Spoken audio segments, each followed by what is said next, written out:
We did it. We're live on the air. We won. Woohoo! We won the internet. Gold medal in internet for us. Yes. Hey, let's start a podcast. Okay.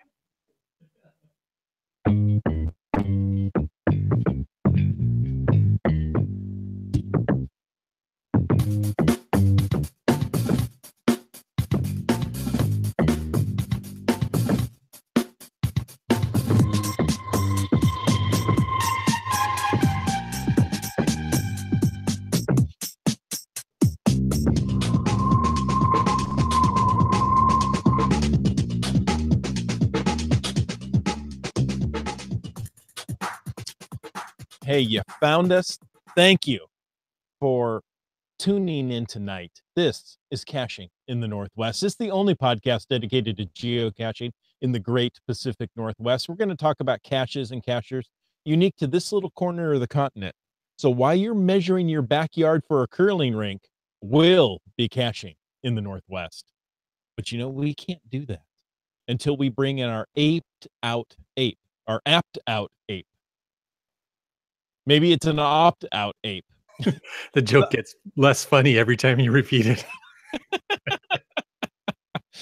Oh, some say he's a highly paid consultant to the International Olympic Committee, and others say he has memorized the entire Google database. All we know is he's called Land Monkey.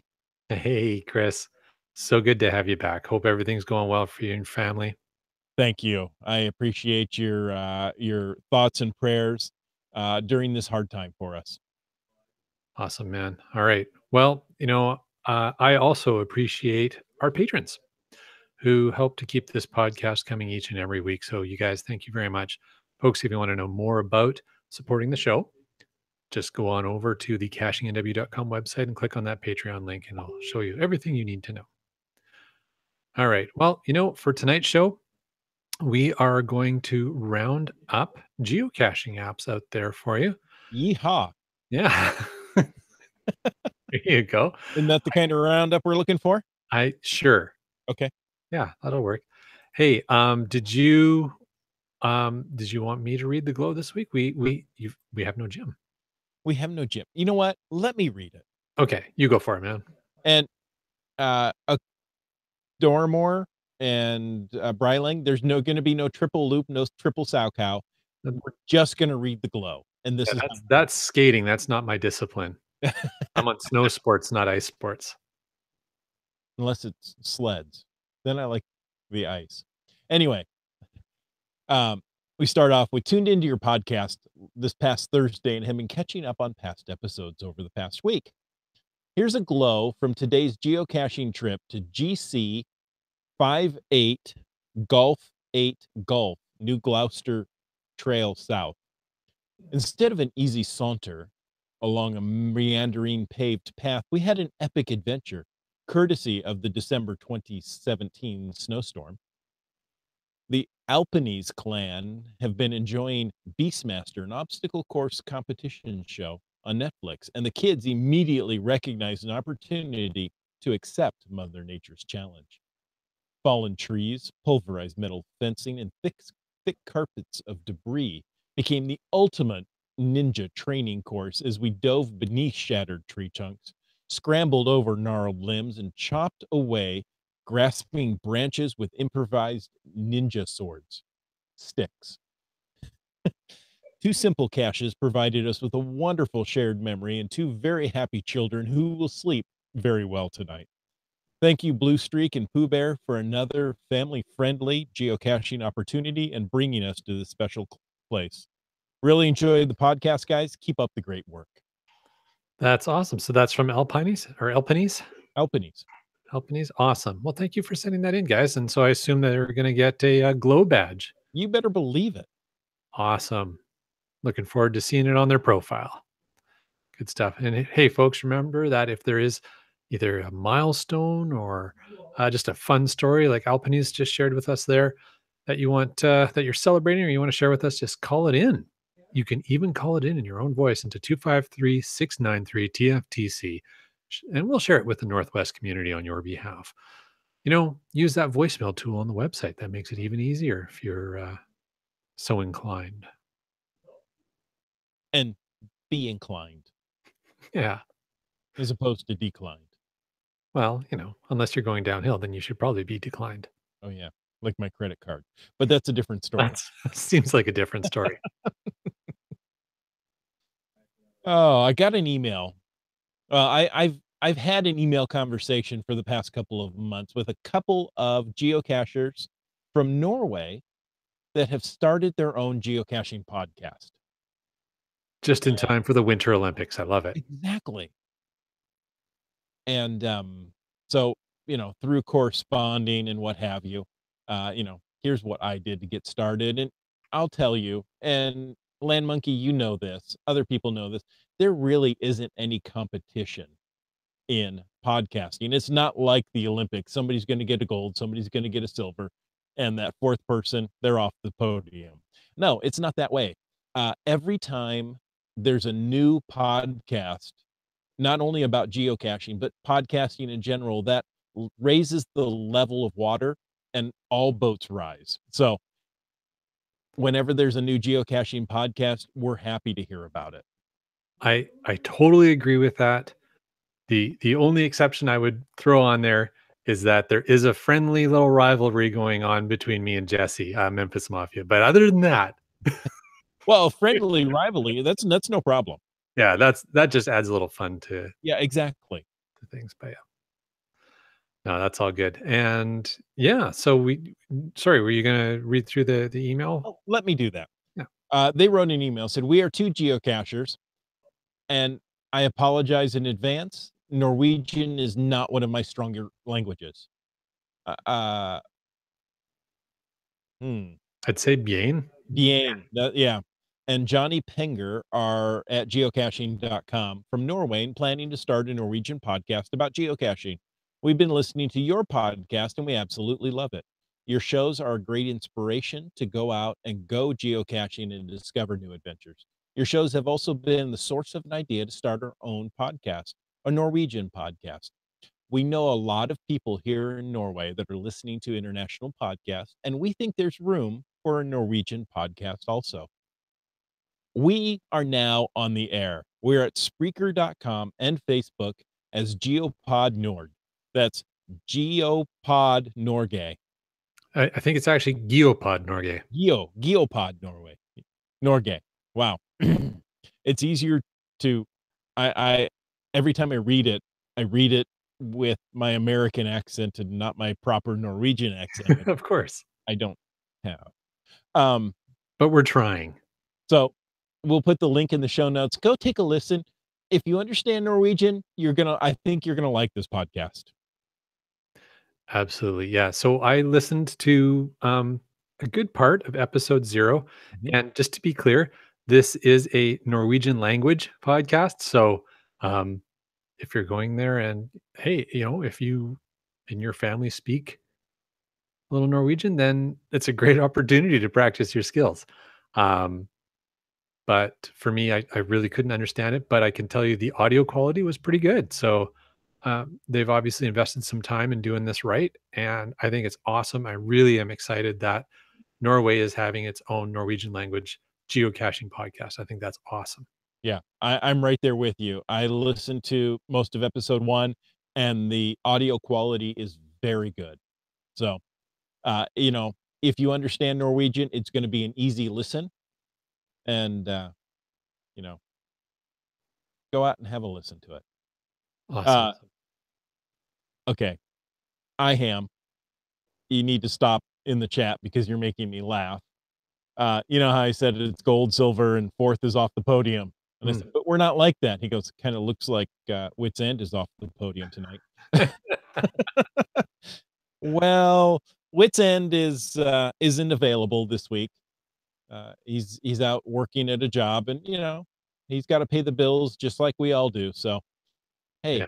if you're live and listening, and if you're not, I don't know how you're listening, but okay, if you're listening live to us right now, let me put it this way. Go ahead and jump on Twitter, send Wits End a quick, "Hey, we miss you" tweet. He appreciates it, and, we let me say, the love that you guys show to us just blows me away, so thank you all. Thank you all. Awesome. Yeah, it definitely is a community with this podcast, and I love that. It's It really is. fantastic. All right. So, Speaking of community, there's a community event coming up. tell me more. Yes, this one is one of those events that you've got to go to. Now, there's certain things you have to do once in your life. Some people call it a bucket list. Um, I've used the term. Yeah, you could do that. This event is GC 7 Hotel Beta 46. The name? The name is great. In fact, it's got the song running through my head. Parlay like it's 16.99. This is an event by Goblin Dust, and it is the pirate event. There's an opportunity here to go on a battle sail on one of 3 tall ships. I did this several years ago, and it is one of the memories that comes to mind quite often. I mean, I think about that and go, "Oh, that was such a milestone in my life, being on one of these tall ships." Uh, watching the cannons go off, feeling the cannons go off, hearing it. Um, it's just incredible. So if you have an opportunity to grab a ticket and do a battle sail on one of the 3 ships, you will not regret it. Let me That tell you. sounds like a lot of fun. Yeah. It's, I believe, a 2-hour battle sail for $40 US. So, Like if a you're fair taking a price family for of what you're 5, getting. it's a little pricey. But really, if you have the opportunity to do it, you won't regret it. It's one of those things that, everybody wants to be a pirate, and you can jump on a ship and be a pirate for 2 hours. Okay, so I have a question for you. Since you've done this before, if you get on one of the ships Mhm. and you start strutting about and talking like a pirate, do they get really annoyed and keel haul you? No. Um, when I did it, I had a great chat with a couple of the crew people, because they were men and women, so you Yeah, can't call them crewmen, right? Isn't sure, isn't that the political thing now? sure. Go for it. Um, uh, a couple of the crew, there we go, There you go. that's easier. And they're all volunteers. One guy jumped on in California, it was sailing up the coast, and he was on the ship for 3 months.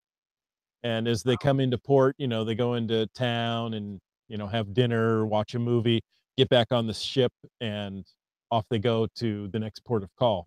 So it's as long as you can stay on, it's all volunteer. It was a lot of fun to hear their stories and, watch them climb up the rigging up, I don't know how many feet up, too many feet up to feel comfortable for what they're holding on to and doing up there.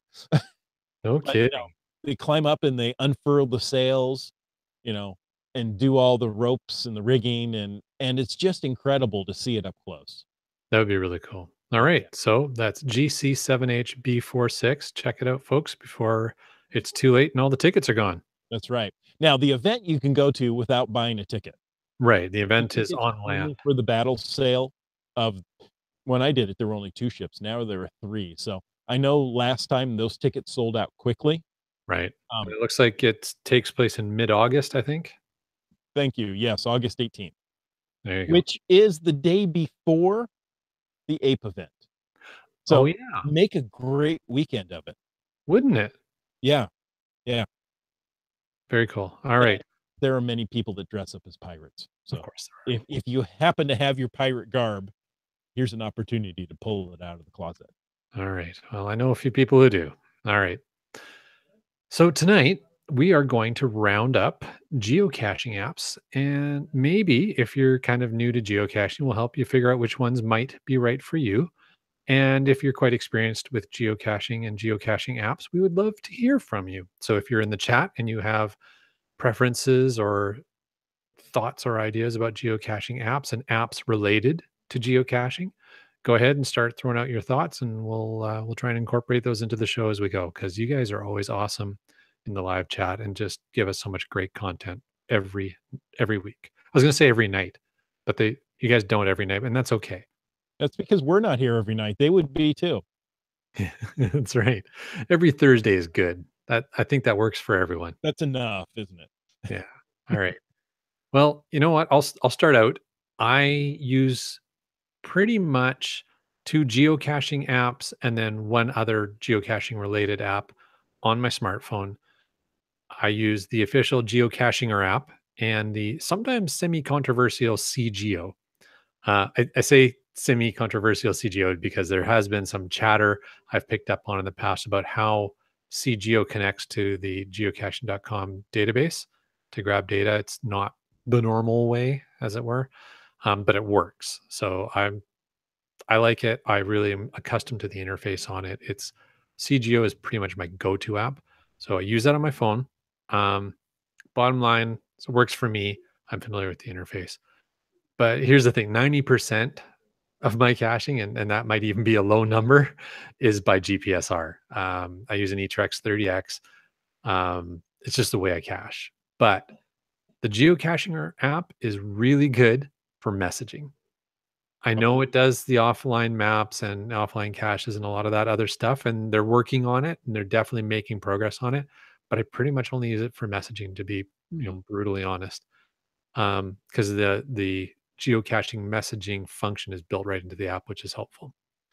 Um, And well, yeah. I'm sorry. I don't mean to interrupt, but No, go I'm ahead. going to second you on the geocaching or app for messaging. There you go. You know, it's really nice to it's something that I don't go to the web page all that often to check on messages. I have it on my phone, it pops up an alert when I get a message, I can jump on the app, respond. So, it helps to build that community. Okay, go ahead. Yeah, no problem. So, CGO, I use it mostly for planning and navigation, or if I'm really stuck while I'm in the field, I'll try and use it to pull up old logs. But you pretty much need to either really plan ahead or have data when you're doing that to be able to do that. The main thing we actually end up using CGO for is when we're on a hashtag geocache road trip, and on our Samsung tablet, we have CGO with all the pocket queries loaded, and we use that as a kind of a routing and planning tool during the road trip. So it works really well for that. So we continually use it for that. Um, I think what else? The only other app related to geocaching that I use regularly is Where You Go, the Mhm. Android-based Where I Go player. Of course, I use that to do Where I Goes. Oh, surprise. I know, that's stunning. That is pretty much what I do with apps. Yeah.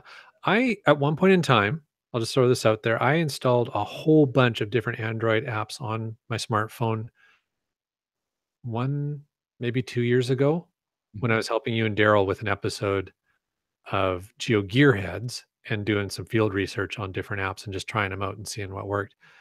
And I noticed there's a lot of differences in the interfaces, and they each take a little bit of time to get used to, and once you're used to the workflow in there, you're like, "Oh, okay, I get it, I can work with this." So I think people tend to stick with what they know just because the learning curve to get into something else tends to just be a little bit of extra work that people don't necessarily wanna do. So, that would be my experience. But sir, how about you? What do you do? Um, I'm an iPhone guy. I've been thinking of changing, but at the moment, I'm an iPhone guy. And really, if you're using an iPhone, you have to use Cachly.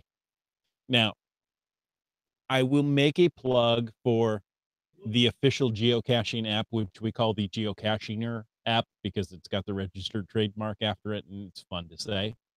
Um, it kind of puts it apart, right? It's a little geocachinger.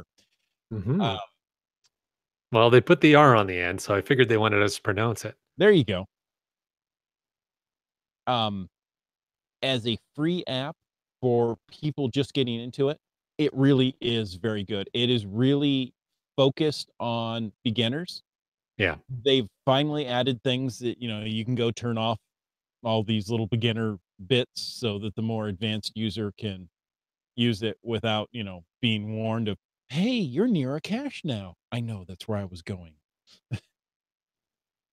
But, it works well. It really does. It interfaces very well with geocaching.com. And like I said earlier, with these apps, with Cachly and the geocaching app, I rarely go to the webpage anymore. So Hmm. the apps do what I need it to do. That makes sense? Makes total sense. Yep. We will talk some more a little farther on about apps that work alongside of your main caching app. Um, and where I'm already seeing some chatter in the chat room about GCC or I geocaching tools. Um, you know, so There you go. all those are all very good. Absolutely. So, some examples, some other Android-based apps for geocaching would include, of course, we would be negligent not to mention Geo, which Mhm. seems to be gaining a lot of popularity lately. There's GC Droid, which is a bit of an older one, but I think still works. Um, and kind of one of the original ones is the Locust map with the geocaching add-on. I don't know a lot of people who use that anymore, but when I first started caching in 2012, I knew a handful of people who that was their go-to app. So that's Yeah. that's kind of interesting. There's a yeah, just I'm just looking over at the chat right now, see what you guys have. Um, I think GC Droid, yeah, I've got Mhm. that there from Brian Lang. Right. IHAM's a big fan of CGeo. He just got a new phone and added the geocaching app just to try it out. Um, Broncos fan for life says she likes the official app now. Talked a little bit about TB scan. We'll get there. I'll skip the iOS ones and I'll let you talk about those. Yeah. What else have we got here? Um, Derek says he's really liking the official geocaching app enough that it's been all he's been using for the last 8 months. Wow, Oh, impressive. that's Okay. impressive. I don't think I know anybody who's that experienced of a cacher as he is and still um, is just sort of dedicated onto the official app. So that's Well, interesting. Broncos fan. True. Okay, fair enough. Yeah, she said she likes it now. Yeah. But does she cat well, hey, Broncos fan for life. Do you just cache by phone or do you do GPS and phone? Do I you want to use say the she's 99% phone. really? Okay. There you go. I haven't seen her with a GPS, There you go. There you go. but she'll tell us here in a few moments. So yeah, GeoNav Pro did love CGO on Android, and Mrs. GeoNav Pro still prefers it. But oh, I see. He's stuck with an iPhone, so he can't use CGO anymore. There you go. IHAM said he tried Geo, didn't work for him. That was the scenario for me. I had tried Geo, and it actually ate my phone. So I stopped using it. Now, that said, I have a Samsung S3 and there has been a lot of upgrades and patches to Geo since that happened, but I've been kind of burned a little bit. Yeah, I agree with you. Geo, the developer of Geo, has been very responsive, and Geo in the last year has come a long way. There you Uh, go. it's got a TB scan utility built into it now, you know, and they keep adding more and more functionality to it. I think Geo may be one of the top geocaching apps in the future. I don't think it's gonna replace CGO in the near future, but I think it's building that way. There you go. Well, and speaking of CGO, I just wanted to read maybe one more right now before we jump back into our show notes. And guys, keep the chat coming. You're amazing. But see, Keats94 said, I always log my finds via the website. Good boy. But CGO has come in handy when I was in Cape Breton. Using it to navigate around the city or just a quick search for a route is great on CGO. So yeah, some good tips if you're traveling to use the geocaching app just to help you do some navigation and find things in the city. That's cool. Nice one, Keats. Thank you. All Well, right. I'm gonna ask our chat room, uh, toss out the percentage of caches you find by phone and by GPSR. Oh, I three see. hams in a row is already ahead of you there. Yeah, there you go. I'm just curious. I'm almost 100% phone caching now. there are times I take my GPSR, I'll load it up because I know I'm gonna be well out of cell phone range, or it's gonna be a very long hike out of cell phone range and my battery will die. Different there's a lot of different reasons, but, I would probably be 95% cell phone, 5% GPSR, and you're probably the other way around. Yeah, I'm a Luddite. Yeah. Yep. Well, no, there's nothing wrong with that. So, okay, let's jump to some examples of iOS apps for caching. I've Let already mentioned Cachly, which tends to be, the 800-pound gorilla in the room. Of course, the Geocachinger app. That's for both platforms as well. Looking for cache. Three Hams in the chat is a very vocal proponent for looking for cache. You know, as you said, Land Monkey, each geocaching app seems to have a little different user interface, and looking for cache didn't work for me for that user interface. I'm not saying it's wrong. I'm not saying it's bad. It was different and it didn't fit me. Well, there you go. You know, it's still around. It's still being updated, so people like it. Another one is GeoCube, which Team Mavaju. Sorry, I only knew his real name. I had to come up with his geocaching name. Team Mavaju, out of Australia. He's Australian. I think he's Dutch living in Australia or something like There that. you go. That's it. He is writing that, and GeoCube is the replacement for Geosphere. Oh, That's why it's okay. such. So I didn't know that, I didn't know he was an application author. Yeah, That's yeah. cool. So GeoCube is an up and coming. Geosphere, I loved it. They didn't make the what was it? Is it iOS 10 or iOS 9 update? One of those updates the author stopped supporting, so Geosphere has passed by the wayside. Right. Um, and then CacheBot is another big one for the iPhone. I've never heard of Cashbot. Well, it goes out and finds the caches for you. Well, It's a that's caching handy. bot. Yeah. So it's, works by drone or something. Yeah, exactly. Very cool. Right. Um, so we're starting to get some response in the chat of phone versus GPS. We're starting to get a lot of response in the chat. You guys are amazing. I You love our amazing. listeners. Yeah. Right. Jump in there, buddy. So let's see. We start with Alan Richards, 80/20 phone GPS these days, maybe higher. Brylang says I find almost all my caches by phone. Use my GPSR while hiking to help save battery. Limited effectiveness as I keep checking the phone anyway. He said. There you go. Start Casher, Oh yeah, jump in there. Boom. not 99% GPSR, 1% phone, just for FTFs. Nice. See, Land Monkey, you're not alone.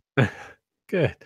Bounce says 100% by phone. Three Hams in a row says 100% of his 6,500 plus finds are by phone using looking for cash. Little winky Yep. face there. What else?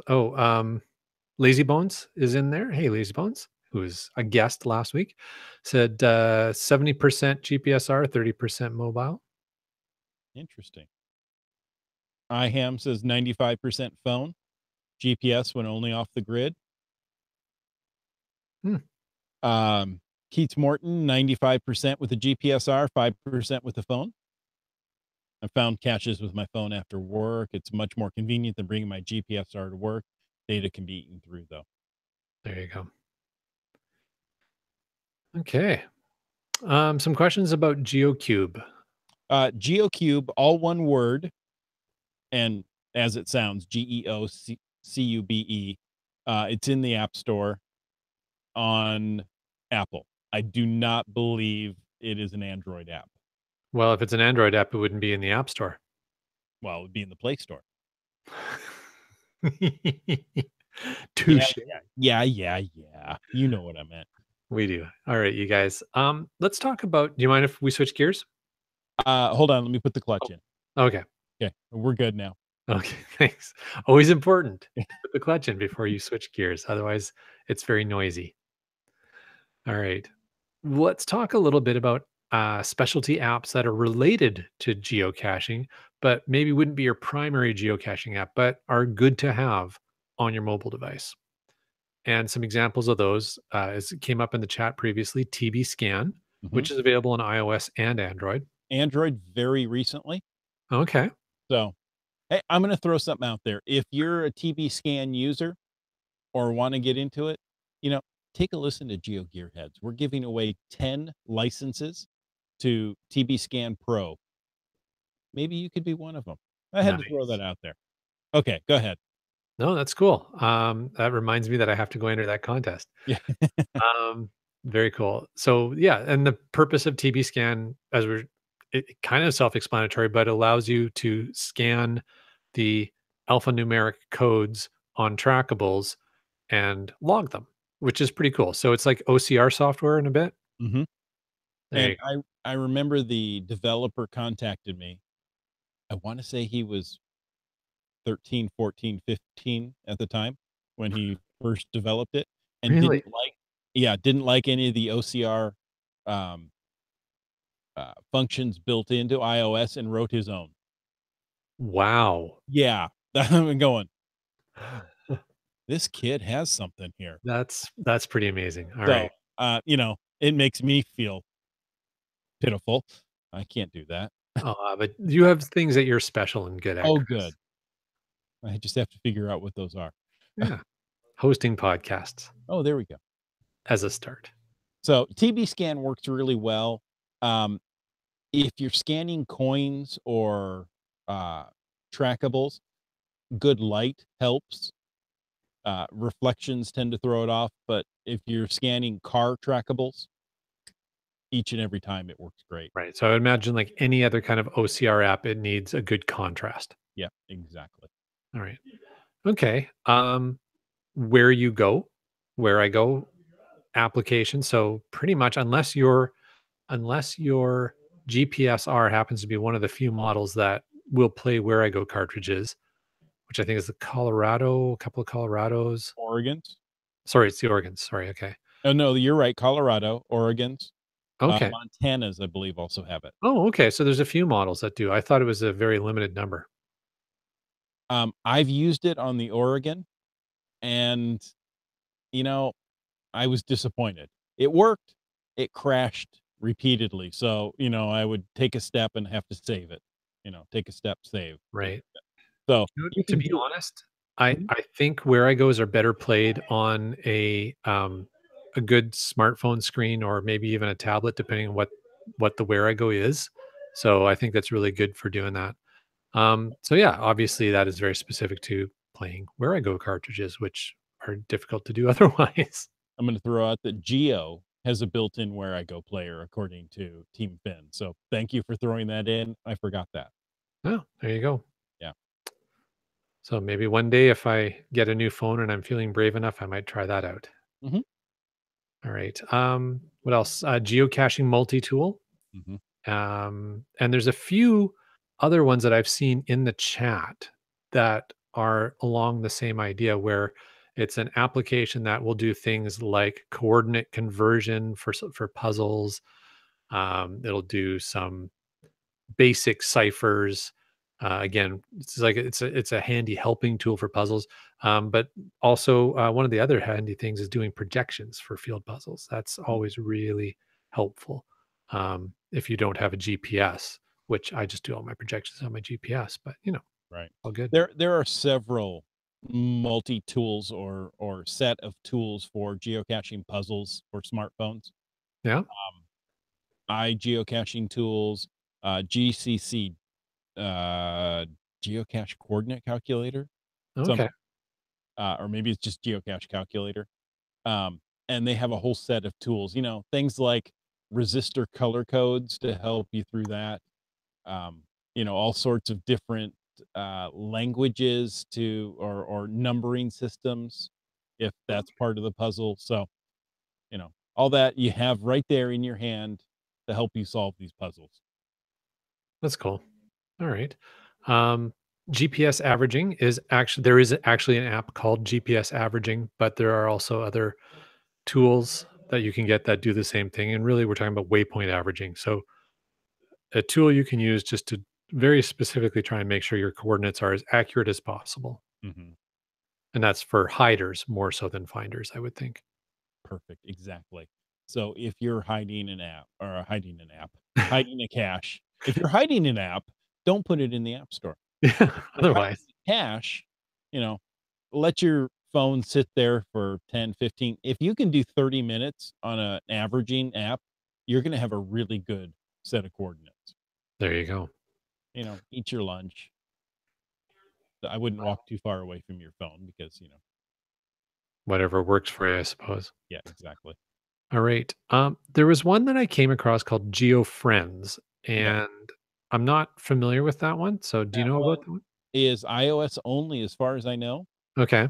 and it's actually kinda cool. You go put in your friends, and it will show you the last geocache they found and when they were active. Okay. So, you put if you're out caching, you can open GeoFriends and say, "Oh, look, Land Monkey's out here. He's a couple of miles away. He just found a cache. He just So logged in." so it's a stalking tool. Yeah, exactly. So I know some of that function you can do through the geocaching website. Mhm. Does the geocaching app do any of that? Not that I'm aware of. Okay. Interesting. All right. So GeoFriends does fill a niche there. Yeah. Okay. Go open it, take a look now. Cool. Um, it puts their cache count the last time they were on, and how far away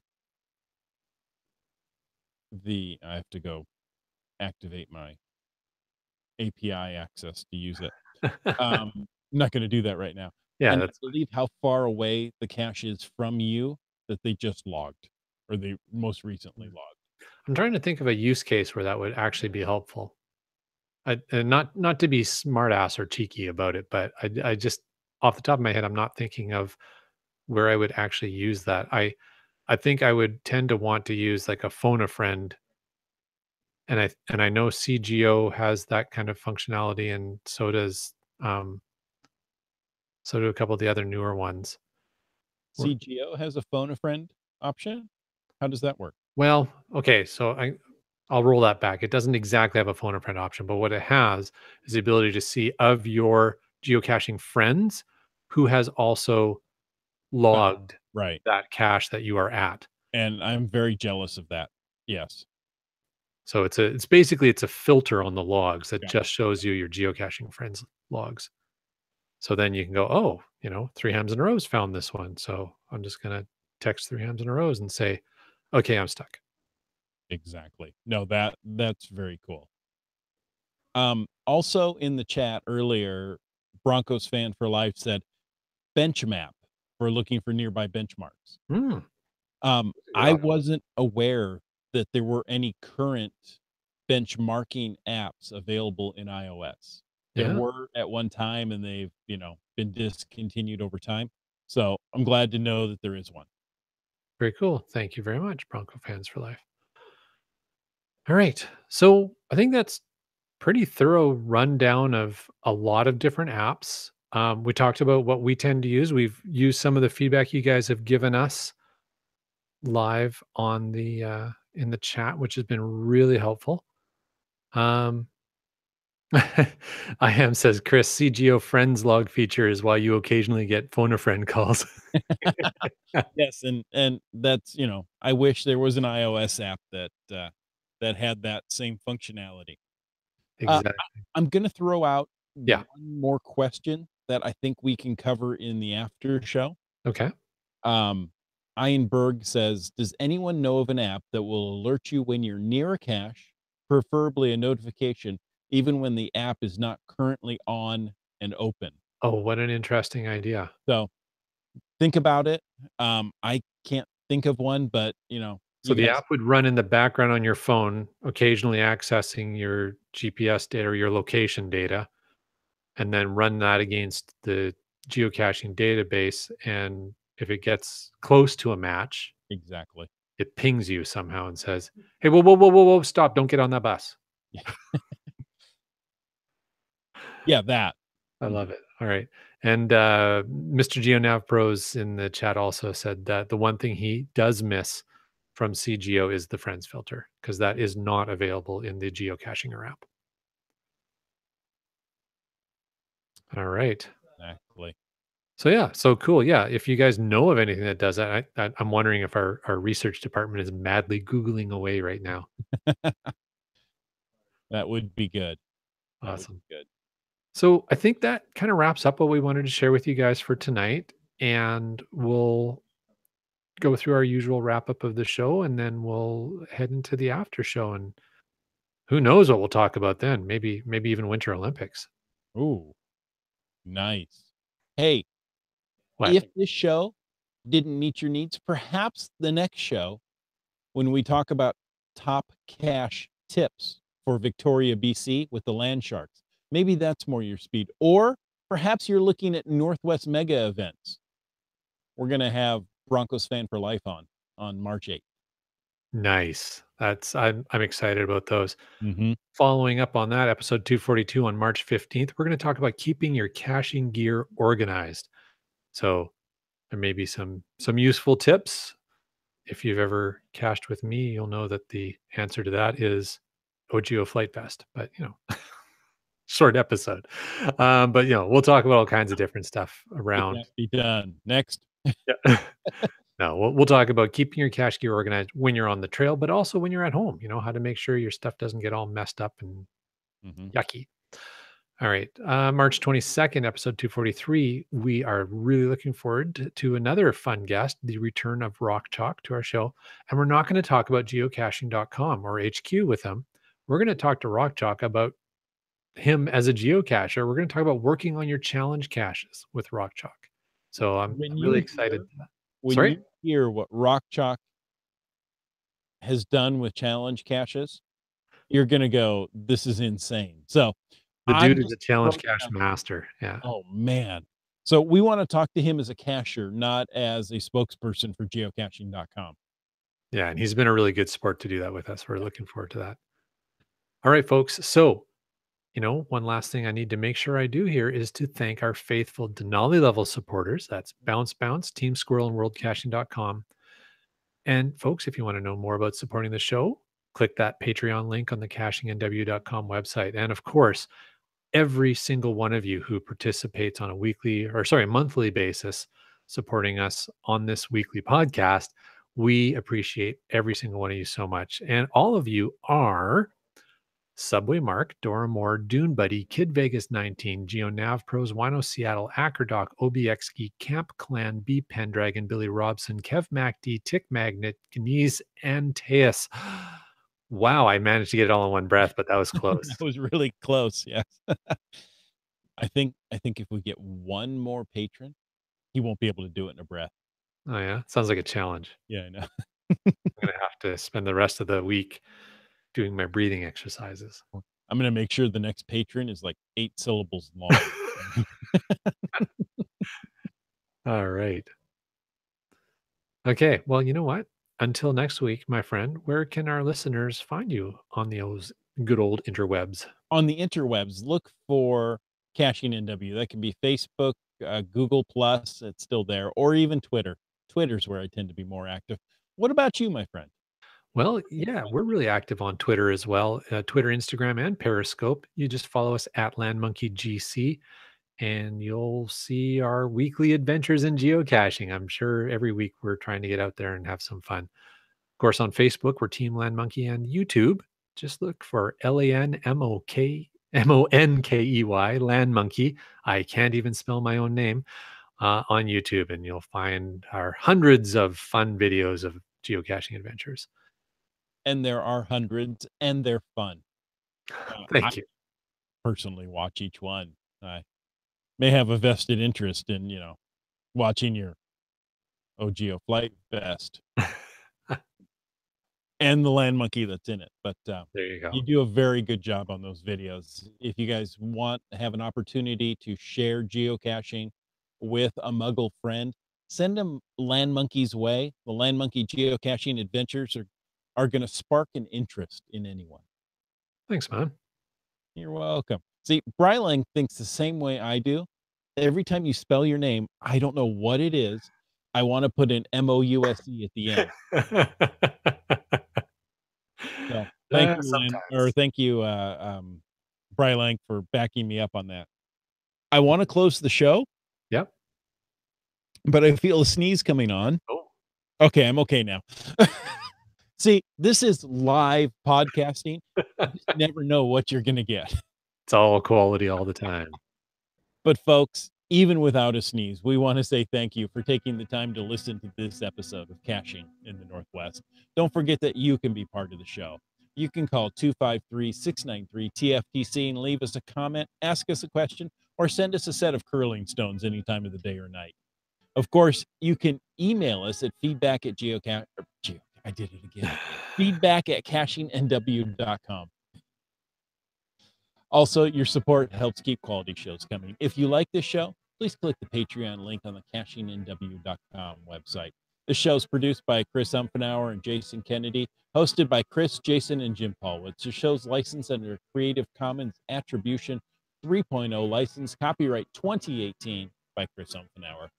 And as we do every week, folks, we invite you to stay tuned for The After Show.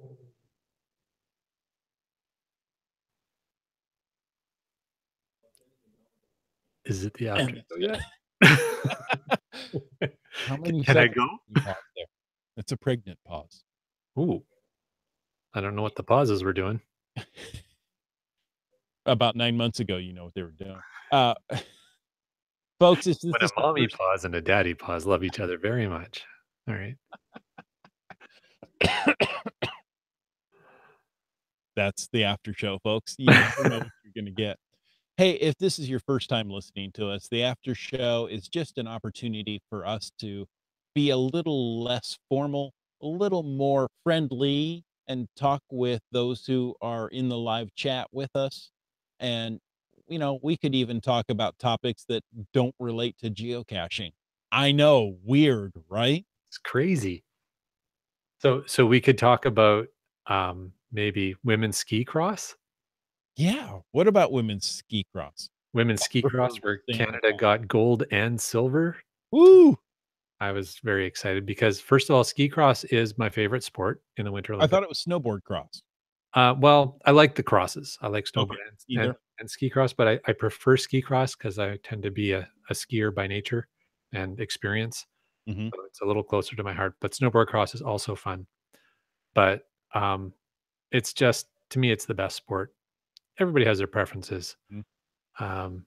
But yeah, Now, I watched snowboard cross, and wasn't the drop right out of the start bigger this year than in years past?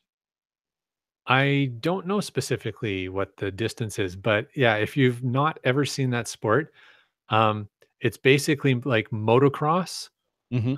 going downhill either on snowboards or skis. You go 4 athletes at a time. Actually, I think on men's snowboard, they did 6 athletes at a time this year, which is pretty crazy. And It's full contact snowboarding. pretty much you're not supposed to full contact, but they kind of don't really enforce that part of the game. Um, but yeah, it's a lot of fun. I mean, so anyway, they start off with an 8 or 9 foot drop right out of the gate. You gotta jump, and off you go. Yeah. Wow. That alone to me, if I were snowboarding and I had an 8 or 9 foot drop, that means I've come off like the roof of the lodge Pretty straight down. much.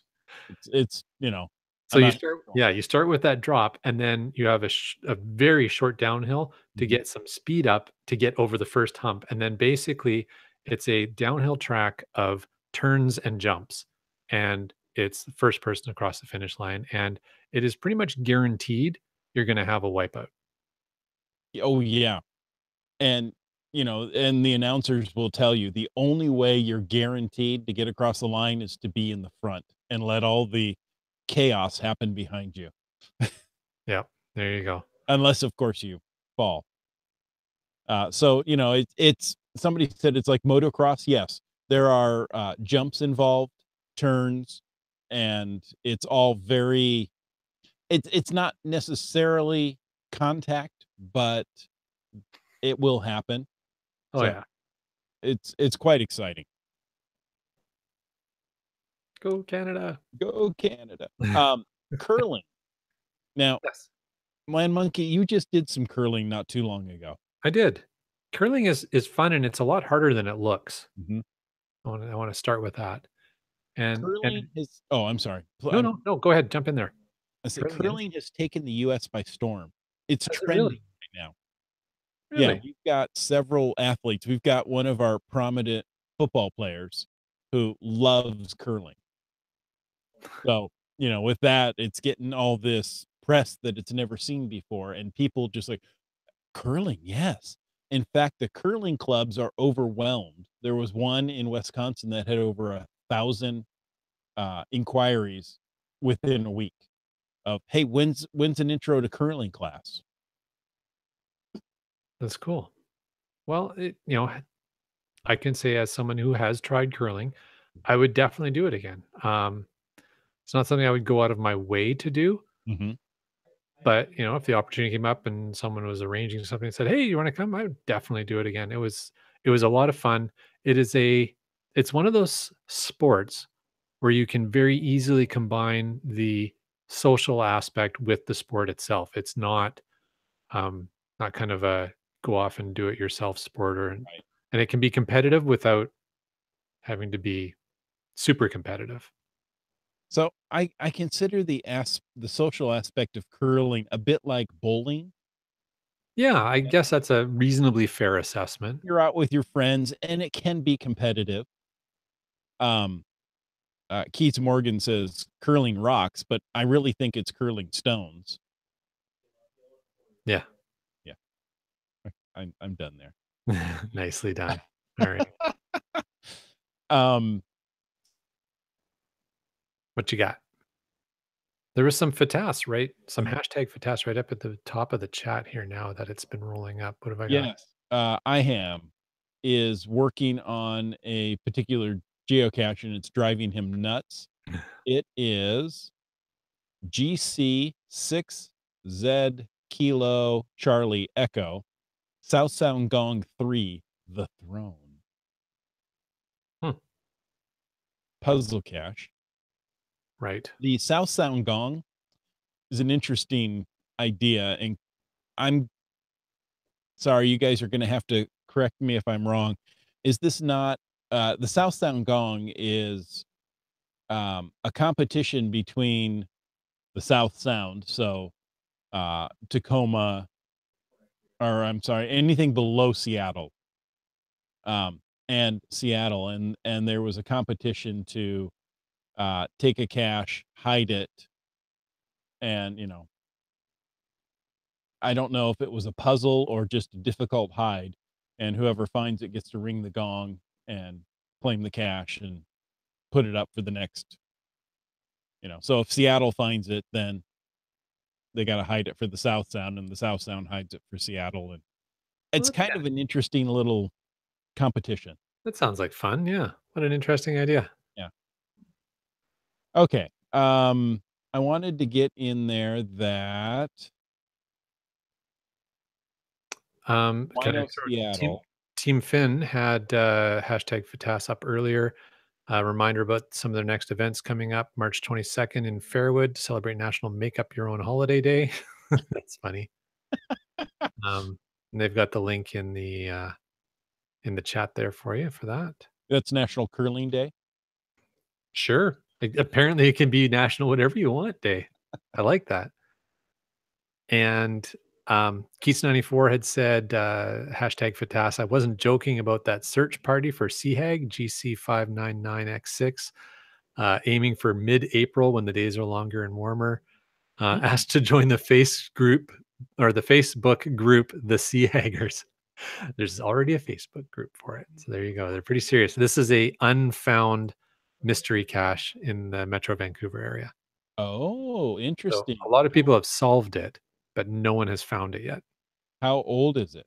Couple years. Oh, that's really quite interesting then. Yeah.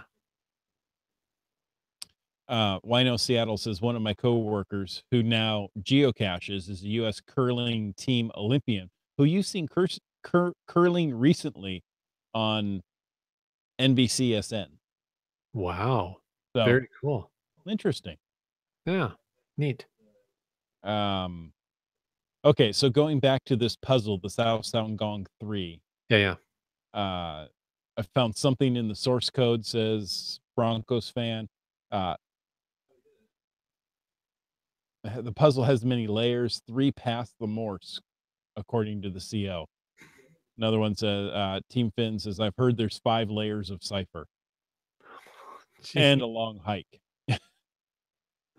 Wow. That's pretty aggressive. So, Ian Berg, Ian, I apologize. I don't recognize your That's name. Can you? that's lazy bones. Oh, thank you. I was going to say, can you give us your geocaching name? But it's already been done. Curling is his favorite sport. He grew up across the street from a curling rink. Very cool. Okay. Three hands Oh, in a it's row the is looking for a Seattle wardrobe FTF malfunction. bell. That's what I'm thinking of. The bell, not the gong. The bell gong. Yeah. Close. I was gonna say Three Hams in a Row is hoping for a wardrobe malfunction on the podcast in the Olympics ice dance spirit, I guess is what he's thinking there. So Yeah, their clothes came apart, right? the They came French off on a ice dancer. shoulder or something. Yeah, that was unfortunate. And all joking around and such aside, it really sucks because it threw them off their game. That's a shame. Yeah. And I look at those outfits and they're all custom made. You just don't go buy your, ice dance costume at Not, JC Penney. not at that level of competition. So, So there you go. Yeah. So it's the Seattle FTF Bell. yes, that's what I was thinking of. I'm sorry, my brain isn't all that sharp right now. Not that it ever is. I do want to say, guys, thank you so much for your expressions of friendship and love that I received through Twitter the other day. Really appreciate that. Thank you. Very cool. And I want to say, yay, Kelsey Serwa and Brittany Phelan. And those are Those are women's ski cross okay. competitors, athletes, super athletes. And And Kelsey Serwa is from Kelowna, BC. That's where the Challenge Bear geo art is, amongst hundreds of other pieces of geo and, art. and she knows about geocaching, right? I don't know. And promoting it, of You know course. what? I think we should see if we can get her on the podcast. Okay. Why not? Why not? Doesn't hurt to ask, right? Exactly. Um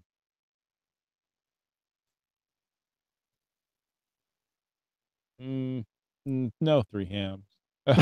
Just no. Some things you were just not going to read out loud on the podcast. Okay, that's fair. Oh, now I completely forgot I was going to talk about. Awesome. All right. Well, it's just going on 10 o'clock, so probably about time. Anyways, I'm sure I had something very witty and worthwhile to say until three hams just threw me off by posting in the chat. But folks, thank you so much for listening to this episode of Caching in the Northwest. We really appreciate your interaction with us because this show is a dialogue. It's a conversation. It's not just us talking. So thank you so much for those in the chat and for all of you listening. We really appreciate you. And until next week, get out and get caching in the Northwest.